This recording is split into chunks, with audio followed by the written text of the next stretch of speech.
for me, it's just because I didn't want to, for me, it's just I needed to come out and just do the job for my team. My performance against Cleveland was unacceptable in my mind.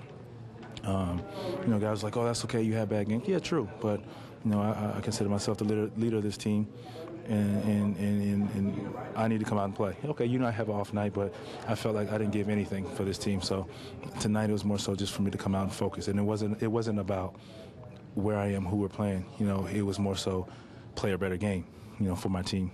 But obviously a little sweeter when it happens. Of course. It's great. This is somewhere, my career started here. I had 6 wonderful years here, and I grew up here. I learned so much here. And everybody watched me grow up.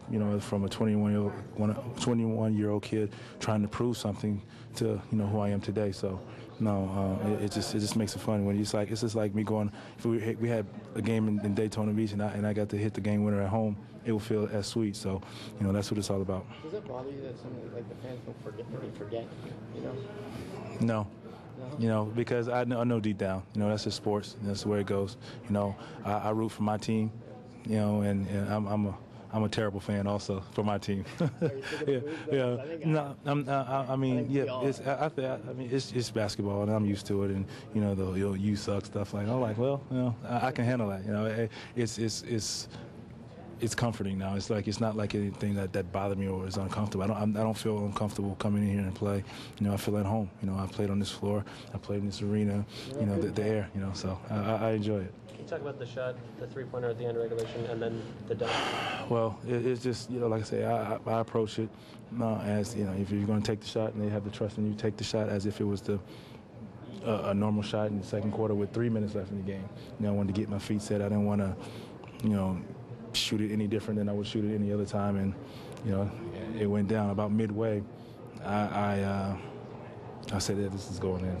I was about at half court by that time, but I said this is going down. So it was just a great feeling. I was just glad I was able to put us over the top to get us into overtime, and it was a little momentum for us.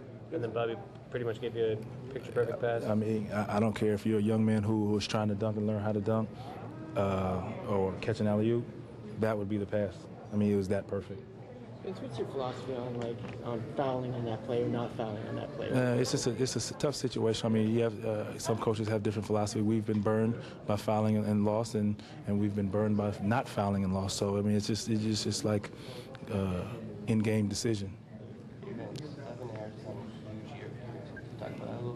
He's playing off the charts. I think his confidence, first and foremost, by him wanting to be the leader and help out with the leadership of the team, has really taking him to a new level, and we trust in him, and we believe in him, and when he was playing early, he wasn't playing so well early in the game, I just pulled him aside. I was like, I'm in your corner.